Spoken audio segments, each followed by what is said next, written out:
টাকি মাছ, শিম, নতুন আলু, সেই সাথে দেশি টমেটো দিয়ে মাছের ঝোল আর হচ্ছে পাতাকপি ভাজি। হ্যালো এভরিওয়ান, আসসালামু আলাইকুম। চলে আসছে নতুন আরও একটি ডেইলি ব্লগ নিয়ে।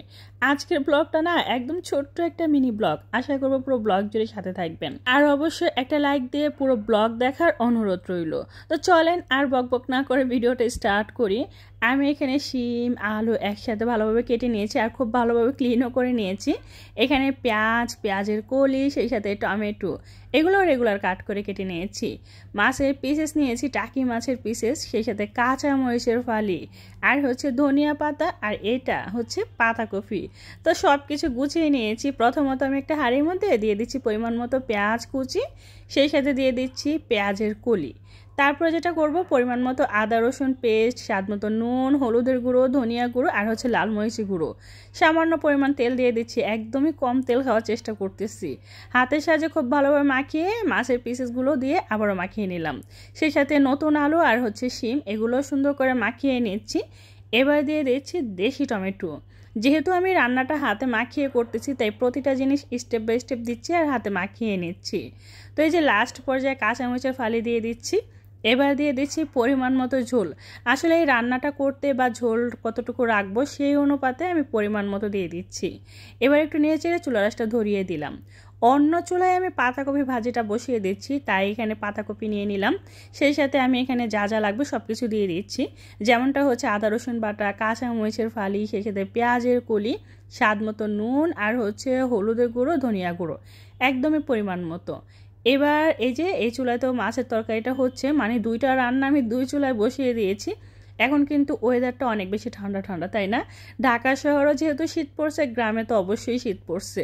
তো এই শীতের কারণে ইচ্ছে করে না দুইটা রান্না একদম সময় নিয়ে করি। খুব তাড়াহুড়া করে রান্না করতে ইচ্ছে করে। মাছের তরকারিটাতে লাস্ট পর্যায়ে ধনিয়া পাতা কুচি দিয়ে দিলাম, আর এদিক দিয়ে আমার পাতাকপি ভাজিটাও সুন্দর করে সিদ্ধ হয়ে যাচ্ছে। একদম পানিটা আমি খুব ভালোভাবে শুকিয়ে নেব। পানিটা শুকানো হয়ে গেলে একটা হাঁড়ির মধ্যে তেল গরম করে পেঁয়াজ কুচি দিয়েছি, এটা একটু ভেজে নিচ্ছি। আর এটা খুব ভালোভাবে ভাজা হয়ে গেলে সিদ্ধ করে রাখা সেই পাতাকপিগুলো দিয়ে দিচ্ছি। এবার জাস্ট এগুলো সুন্দর করে নেড়ে ছেড়ে দিতে হবে, আর কিচ্ছু করতে হবে না।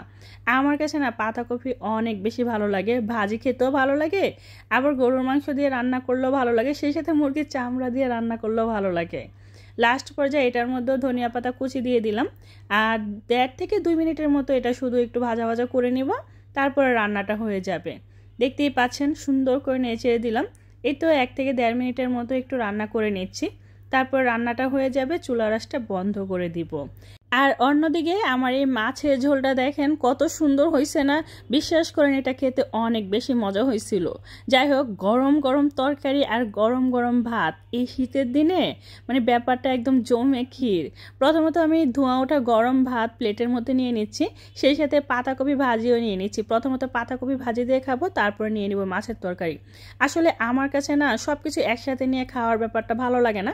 শুধুমাত্র ভিডিওর খাতিরে আপনাদের জন্য সব কিছু একসাথে নিয়ে ভিডিও করি, তারপর একটু খেয়ে দেখাই। তা না হলে এই ব্যাপারটা আমার একদমই পছন্দ না। যাই হোক, আমার আজকের ভিডিওটা কেমন লাগছে অবশ্যই কমেন্ট করে জানাবেন। ভালো লাগলে লাইক কমেন্ট শেয়ার করে দিবেন, চ্যানেলটা সাবস্ক্রাইব করে রাখবেন, আর পেজে লাইক ফলো দিয়ে সবসময় সাপোর্ট করবেন। কে কোথা থেকে ভিডিওটা উপভোগ করতেছেন প্লিজ কমেন্ট করে জানাবেন। সো আজকে এই পর্যন্তই। সবাই ভালো থাকবেন, সুস্থ থাকবেন, আমার জন্য দোয়া করবেন, ঠিক আছে? আল্লাহ হাফেজ।